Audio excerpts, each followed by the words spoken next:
नमस्कार, मैं हूं आपके साथ आस्था कौशिक और आप देख रहे हैं महाबहस। उत्तर प्रदेश की सियासत में 2027 की चुनावी तैयारी शुरू हो चुकी है। एक तरफ अखिलेश यादव प्लान पीडीए पर फोकस कर रहे हैं, तो वहीं आईएनडीआईए गठबंधन पहले ही बिखर चुका है। कांग्रेस सभी 403 सीटों पर चुनावी तैयारी कर रही है, तो साफ है कि राहुल का प्लान अखिलेश को परेशान कर सकता है। राहुल गांधी पहले कह चुके हैं कि मायावती साथ होती तो चुनाव नतीजे बेहतर होते। मतलब साफ है कि 27 में कुछ नए समीकरण भी दिख सकते हैं। वहीं इस पूरे माहौल पर केशव प्रसाद मौर्य ने तंज किया और कहा समाजवादी पार्टी की नाव में बड़ा छेद हो चुका है और नाव के सवार भागने को तैयार है। अब सवाल यह कि राहुल का फॉर्मूला 403 उड़ाएगा अखिलेश यादव की नींद, और केशव ने खोला भेद, एसपी की नाव में बड़ा छेद। क्या मायावती को न्योता राहुल का एग्जिट प्लान?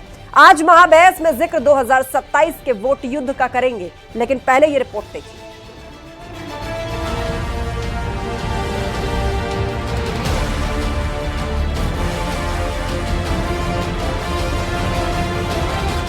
दो 2027 की बात, राहुल अखिलेश एक साथ।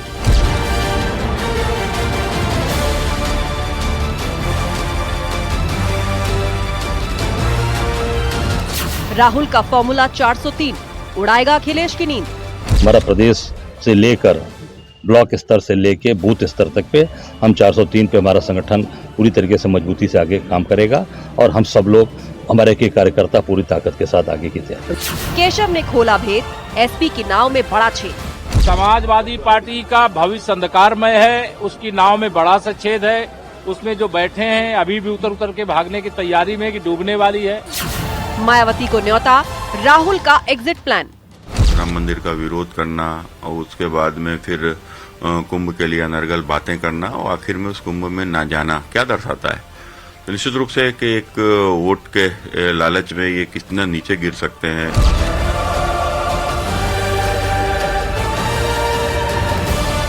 2027 का वोट युद्ध।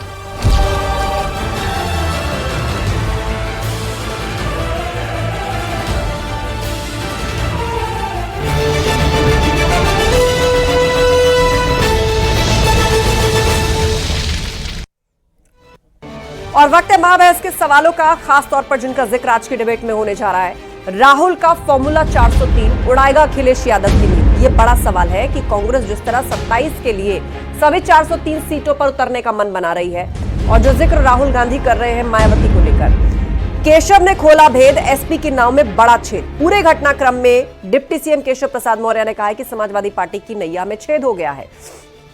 मायावती को न्योता राहुल का एग्जिट प्लान। राहुल गांधी कह रहे हैं कि मायावती साथ मिलकर चुनाव लड़ी होती तो नतीजे और बेहतर होते। तो क्या ये एक इनडायरेक्ट न्योता है, और ये आईएनडीआईए गठबंधन, ये समाजवादी पार्टी के साथ जो गठबंधन है उससे एग्जिट प्लान है राहुल गांधी का?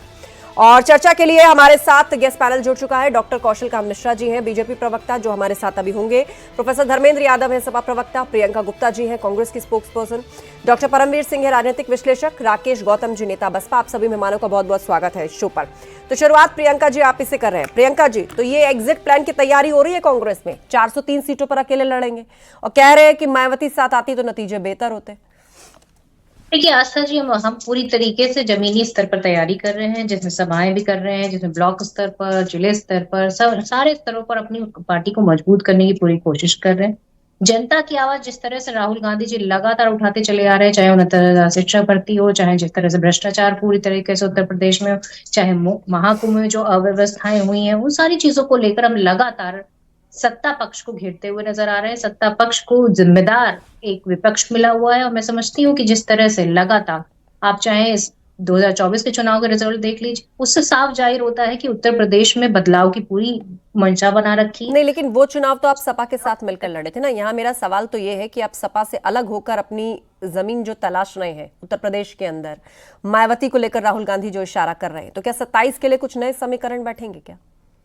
देखिए आस्था जी, मैं नहीं समझती कि अभी this is the right time to discuss this कि किसके साथ गठबंधन होगा कि नहीं होगा। ये सारी चीजें समय रहते पता चलेगी, और वो शीर्ष नेतृत्व तो ही डिसाइड करेगा। वो हम लोगों के लेवल की बात नहीं है कि हम और आप बैठ कर डिबेट में डिसाइड कर ले कि कौन किस सीट हम पर। तो सवाल पूछेंगे, आप अपना जवाब देखिए, कैसे देंगे नहीं देंगे, हम तो सवाल पूछेंगे। नहीं, उस सवाल का भी जवाब है नहीं। जिस तरह से मैंने कहा कि आदरणीय अध्यक्ष जी का बयान आपने खुद चलाया है, जिस तरह से वो 403 सीटों को पूरी तरीके से तत्पर होकर तरीके से लगे हुए हैं, और जिस तरह से उन्होंने वाराणसी में प्रधानमंत्री जी को टक्कर दी, उन सारी चीजों से साफ है कि कांग्रेस पार्टी पूरी तरीके से चुनाव लड़ने के मूड में है और पूरी तरीके से जनता के मुद्दों पर है। और जनता के मुद्दे यही है कि जिस तरह से बेरोजगारी है, जिस तरह से महिलाओं की सुरक्षा का सवाल है, जिस तरह से किसानों का सवाल है, किसान आत्महत्या कर रहा है लगातार। और मुझे लगता है कि जिस तरह से ठीक है। आज एक और खबर संभल से जुड़ी हुई आई है कि जिस तरह से संभल के कई गांव हैं, जो जिले हैं और गांव हैं, पूरी तरीके से प्रभावित है। वहां पर फ्लोराइड करके जो ठीक है, चलिए, तो पानी आप अपने मुद्दे भी तलाश रहे हैं, जमीन भी तलाश रहे हैं, लेकिन राह सपा से अलग होगी, सपा के साथ होगी, इस पर फिलहाल ओपनली कुछ भी कहने से बच रहे हैं। हमारे साथ राकेश गौतम जी हैं, नेता बसपा, उनसे कमेंट ले लेते हैं। कांग्रेस के साथ सियासी गठबंधन का न्योता स्वीकार करेगी बहुजन समाज पार्टी? राकेश गौतम जी। आस्था जी, अभी 2027 दूर है, क्योंकि अभी हर दिन कुछ ना कुछ नया चेंज होगा। वो तो जब समय आएगा तो निर्णय लिया जाएगा माननीय बहन जी के द्वारा। तो अभी कुछ नहीं कह सकते।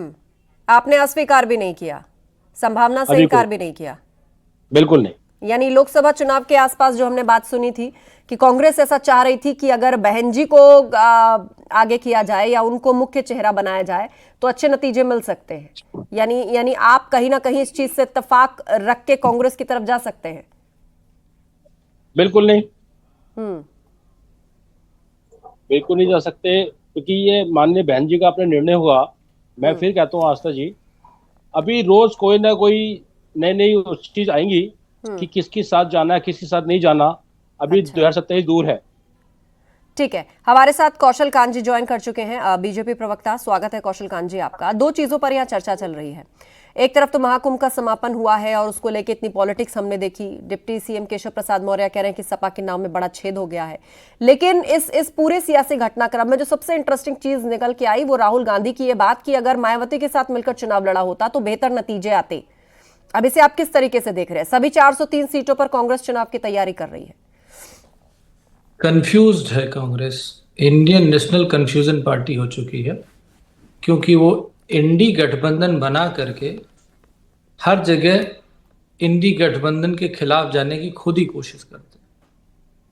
सबसे पहले नीतीश जी छोड़ के चले गए, ममता बनर्जी के साथ टाई अप नहीं हुआ।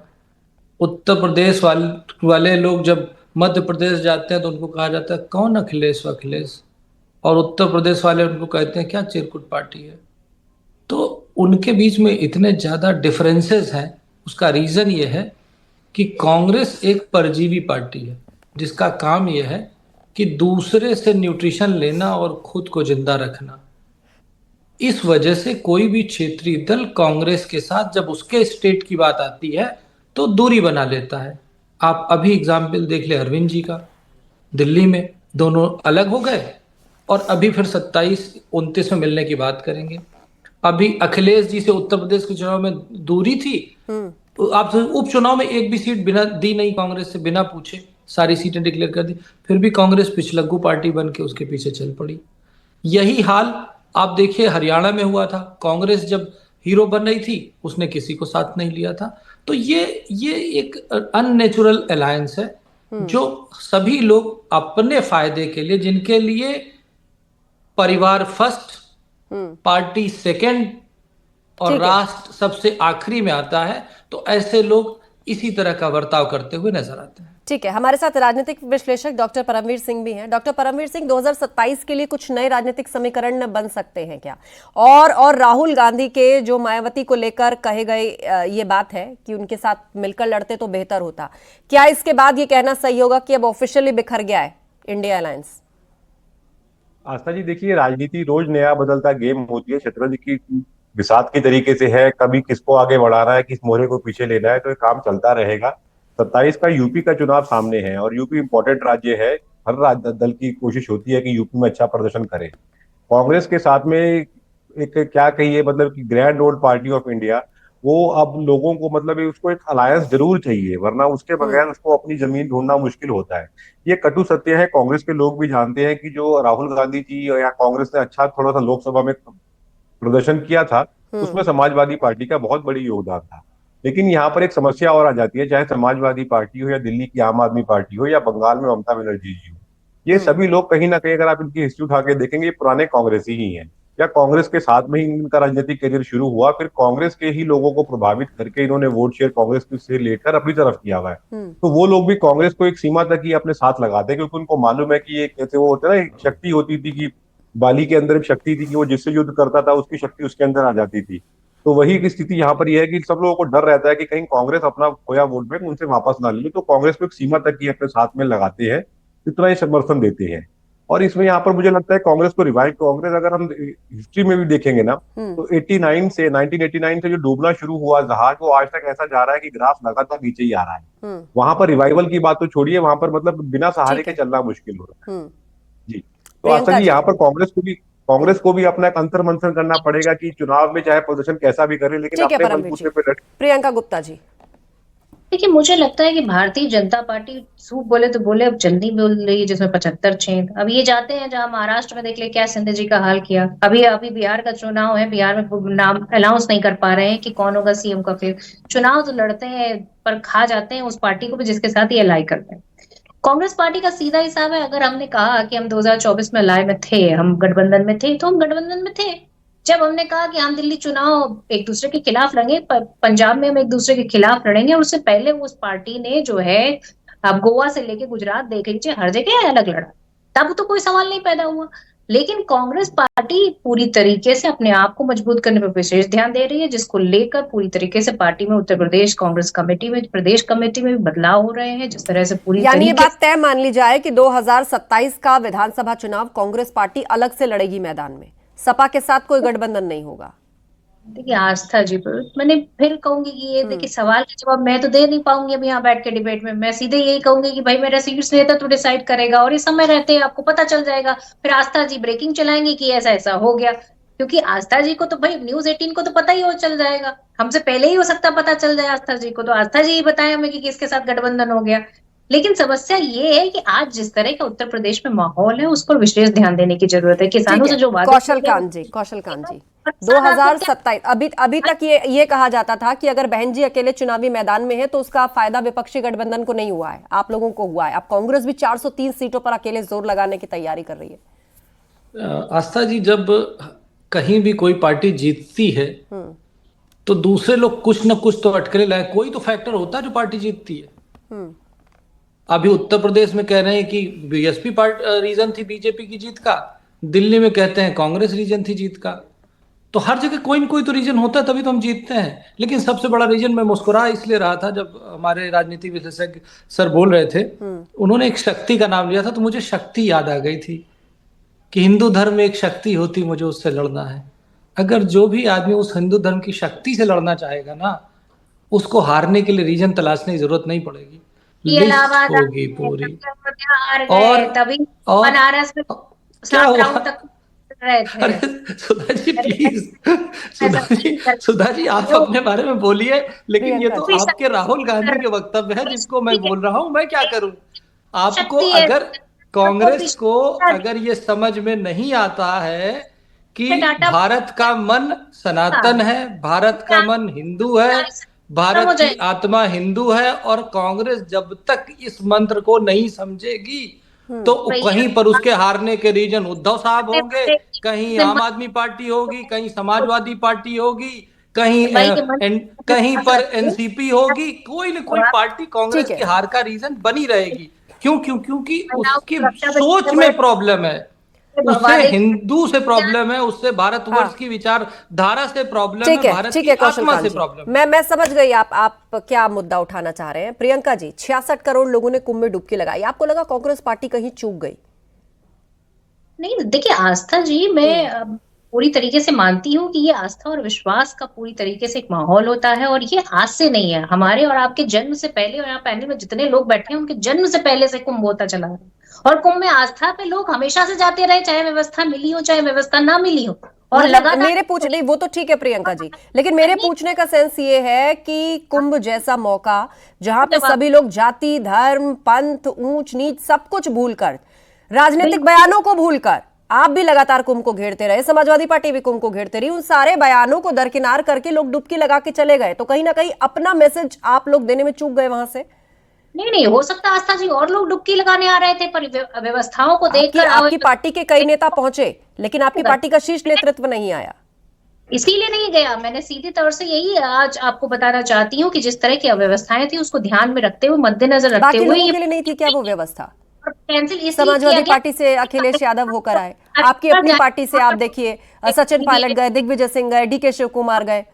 हमारी वजह से किसी श्रद्धालु को कोई तकलीफ हो, ऑलरेडी लंबे लंबे 15-15 किलोमीटर के जाम सबके लगे लिए हुए व्यवस्था है। ये बात बहुत बचकानी है कहना कि हमारी वजह से किसी को तकलीफ हो, लोग तो वहां आ जा रहे ही है। कोई भी इंसिडेंट दोबारा रिपीट हो, और नहीं, ऐसा आप नहीं जाएंगे भगदड़ मच जाएगी, आप ये कह रहे हैं?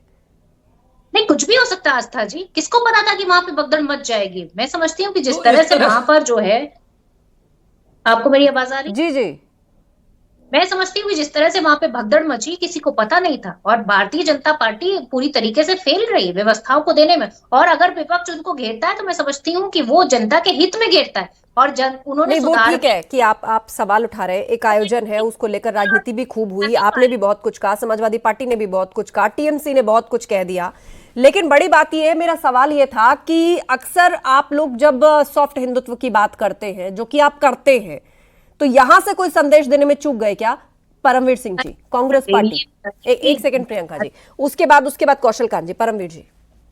आस्था जी देखिए, कांग्रेस पार्टी मुझे लगता है कंफ्यूज है अपने मुद्दे चुनने में भी। अभी रिसेंटली अगर पूरे देश की लाइमलाइट बना हुआ था, हेडलाइंस बना हुआ था, Dravida Munnetra Kazhagam DMK party, MK Stalin और उनके पुत्र लगातार विवादों में घिरे रहे हैं, और रिसेंटली उन्होंने हिंदी को लेकर बहुत टिप्पणी ऐसी करी है जो मतलब बिलो द बेल्ट होती है। उसके ऊपर कांग्रेस का अलायंस भी है, इंडी गठबंधन घटक दल भी है, वो कोई कुछ नहीं बोल रहा है। लेकिन कुंभ की अव्यवस्थाएं जो थी या नहीं थी वो जनता का फैसला है, और बाकी लोगों ने देखा भी है, उसके ऊपर लगातार टिप्पणी की जा रही है। तो ऐसे ही मुद्दे जो होते हैं ना, ये प्रॉब्लम कर देते हैं। राहुल गांधी जी का एक बयान था कि we are fighting the Indian state itself. अब ये इंडियन स्टेट से किस तरीके से वो लड़ाई कर रहे हैं, जैसे अभी बात भी आई थी, तो इंडियन स्टेट से लड़ना बड़ा मुश्किल है। मुझे लगता है किसी भी पार्टी के बस का नहीं है कि वो इंडियन स्टेट के साथ ये लड़ाई लड़ ले। लेकिन ऐसे मुद्दों के साथ अब आपका जो वोटर होता है, जो आपके साथ खाटी वोटर कांग्रेस का भी है, जो उनके साथ जी जान से लगा हुआ होता है, वो लोग भी कंफ्यूज हो जाता है कि हम किस विचारधारा के साथ वोट करें ना करें। ठीक है, और इस बीच हमें सपा प्रवक्ता प्रोफेसर धर्मेंद्र यादव भी ज्वाइन कर चुके हैं, लेकिन उससे पहले एक टिप्पणी करना चाह रहे थे कौशल कांत जी। बोलिए कौशल जी, उसके बाद धर्मेंद्र यादव जी। बस कुछ नहीं, मैं प्रियंका जी की बात को ये कह रहा हूं, तो प्रियंका जी आप हमारी जो भी अवस्थाएं हो उसको उठाइए, उसका स्वागत था, है और रहेगा। हमारी सरकार है, कुछ कमियां रह सकती हैं, उसमें आप उजागर कीजिए, बिल्कुल सही बात है प्रियंका जी। पर मेरी समस्या क्या है, सुन तो लीजिए प्रियंका जी, मेरा सबमिशन तो सुन लीजिए प्लीज, मेरा सबमिशन तो सुन लीजिए प्रियंका जी। प्रियंका जी जवाब, अरे प्रियंका जी सुन तो लीजिए प्लीज, फिर समय मिलेगा आपको बोलने का। मैं तो सिर्फ ये कह रहा नहीं करें, और उसके बाद जब व्यवस्थाएं हो तो उसका वीडियो भी डिलीट करे जनता। आप जनता को गिद्ध बोलते हैं, और आप जनता को वहां पर सुअर बोल रहे हैं, क्योंकि गंदगी की अगर किसी ने बात उठाई तो सेंट्रल पोल्यूशन बोर्ड ने उठाई। क्या आप उसको भी सुअर और गिद्ध बोल रहे हैं? इसका जवाब देकर एक सेकंड महिलाओं के साथ फोटो खींची और उनकी फोटो पिक। मैं फिर लौटूंगी आपके पास, हमारे साथ प्रोफेसर धर्मेंद्र यादव भी हैं। एक सेकंड कौशल कांत जी, कुछ तस्वीरें हमें मिल रही हैं जो स्क्रीन पर हमने रखी है। महाकुंभ की समाप्ति के बाद एक डिनर का आयोजन किया गया है, और इस राज्यपाल ने इस डिनर का आयोजन किया है, और इसमें पक्ष विपक्ष के सभी जो नेता हैं वो नजर आ रहे हैं, ये आप तस्वीरों में देख सकते हैं। और चर्चा में लौटते एक बार फिर से प्रोफेसर धर्मेंद्र यादव, अब मुझे बताइए समाजवादी पार्टी कांग्रेस साथ है कि नहीं है? वहां तो नए आईडीए पे काम हो रहा है, एक तो अपने दम पर अपनी जमीन तलाशेगी कांग्रेस, सभी 403 सीटों पर चुनाव लड़ने की तैयारी, दूसरा कोशिश ये कि मायावती साथ आ जाएं तो सोने पर सुहागा। आस्था जी, इंडिया गठबंधन पहले भी था, आज भी है, आगे भी रहेगा। अगर आप इस बात से इसका निष्कर्ष निकालने की कोशिश करें कि किसी भी गठबंधन में, इसका मतलब कोई गठबंधन अगर बनता है तो एक मिनिमम कॉमन प्रोग्राम के तहत बनता है, और उस गठबंधन में ये नहीं कोई बाउंड्रिंग होती है कि कोई पार्टी की विचारधारा दूसरे पार्टी की विचारधारा में मिल जाए, या कोई पार्टी की लाइन हो दूसरी पार्टी की भी लाइन वही हो, ऐसा कोई जरूरी नहीं है। तो आप उस लाइन को इंडिया गठबंधन के साथ जोड़ के देखना मेरे ख्याल से बिल्कुल उचित नहीं है। इंडिया गठबंधन पहले था और आगे भी रहेगा, क्योंकि ये देश को बचाने की जो मुहिम है वो कोई छोटी मुहिम नहीं है, वो एक बड़े कारण के लिए सब लोग इकट्ठा हुए थे, और उस कारण पे आज भी इकट्ठा हैं। रही बात क्षेत्रीय दलों की या क्षेत्रीय पार्टियों की जो अपनी अपनी विचारधारा है, अपनी अपनी लाइन है, वो अलग हो सकती है, इसमें कोई बड़ी बात नहीं है। ऐसे तो भारतीय जनता पार्टी के एनडीए के बहुत सारे अलायंस हैं जो वैचारिक रूप से एक साथ नहीं है बिल्कुल। कभी भारतीय जनता पार्टी हिंदुत्व की नहीं, बात यूपी करती में है अगर तो उनके जो कांग्रेस अलग सहयोगी हैं चुनाव वो बोलते लड़ती हैं, है उनके सहयोगी और बोलते कोशिश है हैं कि कि मायावती माता साथ आ सीता जाए, देशमुख तब मुझे नहीं है। बताइए 27 के चुनाव के जो नए समीकरण है, इससे दिक्कत किसकी बढ़ जाएगी?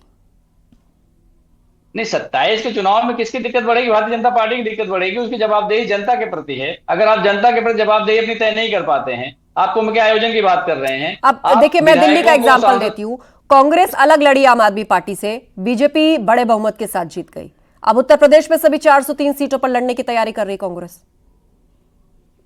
नहीं, इसमें देखिए ऐसा है, गठबंधन में ये बात तय हो चुकी थी पहले कि जो क्षेत्रीय दल हैं जो भारतीय जनता पार्टी से सीधा मुकाबला कर सकते हैं और भारतीय जनता पार्टी को हरा सकते हैं, वो क्षेत्रीय दल उस प्रदेश में स्टीयरिंग सीट पे होने चाहिए। अब स्टीयरिंग सीट पे अगर नहीं होंगे तो इंडिया गठबंधन का भी नुकसान होगा और कांग्रेस पार्टी का नुकसान होगा और जो क्षेत्रीय दल उसका नुकसान तो होगा ही होगा। उसका उदाहरण आपने हरियाणा में भी देखा। और समाजवादी दिल्ली में भी पार्टी ने देखा। निजी तौर पर देश और समाज के लिए अपना सेक्रीफाइस किया। हरियाणा के चुनाव में हमने सेक्रीफाइस किया सिर्फ इसलिए कि इंडिया गठबंधन मजबूत रहे और देश को भारतीय जनता पार्टी की कुनीतियों से बचाया जा सके। उसके बचाने की परंपरा में हमने अपना सेक्रीफाइस भी किया। तो समाजवादी पार्टी ने कभी गठबंधन धर्म में कभी अपर हैंड को ऊपर नहीं रखा कि नहीं हमें खामखा इतनी सीटें चाहिए, हम इतने सीट पे ही लड़ना चाहते हैं। हम तो चाहते हैं कि आज अगर संविधान बचा रहेगा तो चुनाव होंगे और चुनाव ठीक है, होंगे तो प्रियंका फिर गुप्ता सरकार जी, बनेगी, किसी और क्या पार्टी की सरकार कांग्रेस बनेगी। अपने मजबूत सहयोगियों की मुश्किलें बढ़ा रही है?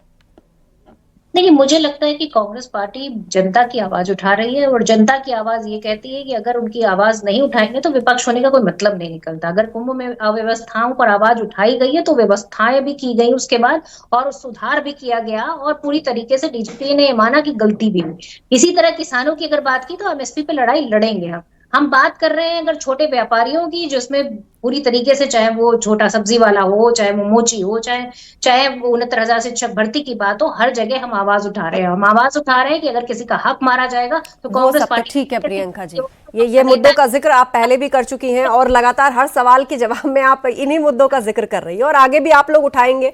लेकिन धर्मेंद्र यादव जी, मुझे बताइए कि कुंभ में आप लोगों ने तो डुबकी लगा ली, अब कांग्रेस पार्टी का शीर्ष नेतृत्व नहीं पहुंचा, दोनों दल अगर साथ है तो आप तक भी आएगा ये सवाल? आस्था जी, अब मान लीजिए आपको हमने डुबकी लगा ली, अब आपके चैनल के ओनर डुबकी ना लगाए तो ये आप उस पर तय नहीं सर, कर हम लोग सकते हैं कि आप राजनीति से डुबकी थोड़ी लगाइए हैं। ना लगाइए। हम लोग राजनीति वही से मैं थोड़ी कह हैं, रहा हूँ, आप नहीं हमको तय कर जाकर सकती हैं सरकार या मैं की नहीं चुनाव तय। ना जनता ने हमें वोट दिया है। अब सुनिए, अब सुनिए ना, मैं इस पोडियम अब पर इसलिए इसमें थोड़ी कोई खड़ी हूं कि पार्टी- जनता ने मुझे वोट दिया है। आप सुन लीजिए ना हाँ। भाई, कोई दूसरी पार्टी किसी दूसरे पार्टी के नेता को थोड़ा ना तय करेगी कि आप जाके डुबकी लगाइए या आप इस तरह से पूजा करिए, आपकी पूजा पद्धति ये होनी चाहिए। ये तो भारतीय जनता पार्टी का काम है कि देश के किसी भी आदमी को ये तय कर देना कि आप इस तरह से रहेंगे, ये खाना खाएंगे, ये कपड़ा पहनेंगे, यहाँ पे खड़े होंगे, यहाँ पे बैठेंगे। तो ये भारतीय जनता पार्टी का काम है, उन्हें करने दीजिए। हमारी जो समस्या है वो समस्या ये है कि जो कुंभ में अव्यवस्थाएं फैली और भारतीय जनता पार्टी ने छुपाने का जो प्रयास किया, हमने जनता के सामने उसे रखा। आज जो आयोजन हो रहा है आपके राज्यपाल महोदय ने जो दिया हुआ है वो बात ठीक है, लेकिन आप उन घरों को भी याद करिए जिनके घर के चिराग चले गए, जिनके पिता मर गए, जिनकी माता मर गई, जिनके बहन मर गए। 30 लोगों की मौत हुई है कुंभ के अंदर। उनके लिए अगर आप एक शोक संवेदना नहीं लिख सकते हैं तो इससे पता चलता है कि भारतीय जनता पार्टी का सनातन के प्रति, देश के लोगों के प्रति कितना संवेदनशीलता है, कितनी उनकी संवेदनशीलता है, इस बात से पता लगा सकती हैं। ना तो प्रधानमंत्री ने ना तो मुख्यमंत्री ने 2 शब्द की संवेदना नहीं व्यक्त करी है। 30 लोगों की मौत वहां हुई है और 18 लोगों की आपके रेलवे स्टेशन पर हुई है। आपका सवाल लगातार ये रहा है कि आंकड़ों को छुपाया गया है। नहीं था जब सड़क दुर्घटनाओं में ऐसा कोई दिन नहीं था जब 10 लोगों की मौत ना हुई हो औसतन। कौशल कांत जी, पहले तो कुछ फैक्ट क्लियर कर दूं कि प्रधानमंत्री जी ने सबसे पहले शोक संदेश दिया था और एक भी आदमी 30 हो, 1 हो, 3 हो, किसी की भी मौत किसी भी व्यवस्था से हुई उसकी पूरी जिम्मेदारी सरकार लेती है और उसके साथ पूरे देश के सामने ये कहती है कि कोशिश ये रहेगी कि ऐसा कुछ भी ना हो फ्यूचर में। और ये बात कई बार बोली जा चुकी। प्रियंका जी कंटिन्यूअस अगर बीच में बोलती रहेंगी तो आपका कुछ नहीं हो सकता, आप किसी काम के नहीं बचे हैं। कांग्रेस का कोई नेतृत्व ही नहीं बचा हुआ। पप्पू की नेतृत्व में जिस सरकार चल रही है कांग्रेस ही है, जिसकी वजह से पूरा विपक्ष जो है विक्षिप्त हो चुका है। कांग्रेस एक ऐसी पार्टी है जिसको ये नहीं पता कि उसको आगे क्या करना है। कांग्रेस कंफ्यूज पार्टी है।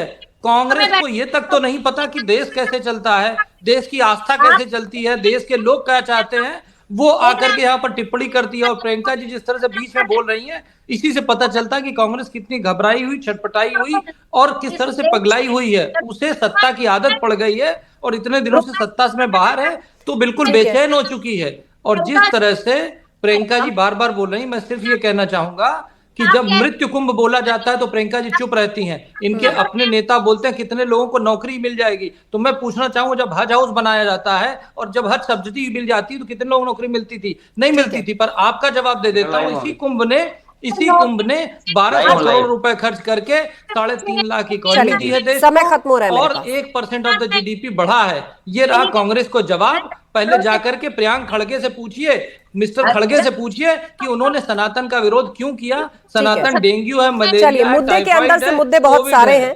ज्यादा वक्त नहीं गुजरा है लोकसभा चुनाव को और उसके बाद महाकुंभ जैसा बड़ा समागम यहाँ पर होता है, लेकिन राजनीति के केंद्र में वही वोट बैंक की राजनीति, वही तुष्टीकरण की तरफ इशारा बार बार निकल के सामने आता है। आप सभी पैनलिस्ट का शुक्रिया इस चर्चा में शामिल होने के लिए।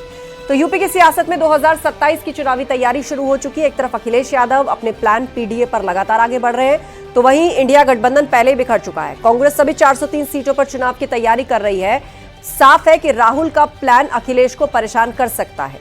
राहुल गांधी पहले कह चुके हैं कि मायावती साथ होती तो चुनाव नतीजे बेहतर होते। मतलब साफ है कि 27 में क्या कुछ नए समीकरण भी दिख सकते हैं। बहरहाल इंतजार करना होगा। महाबहस में इतना ही। खबरें जारी, अब बने रहिए हमारे साथ।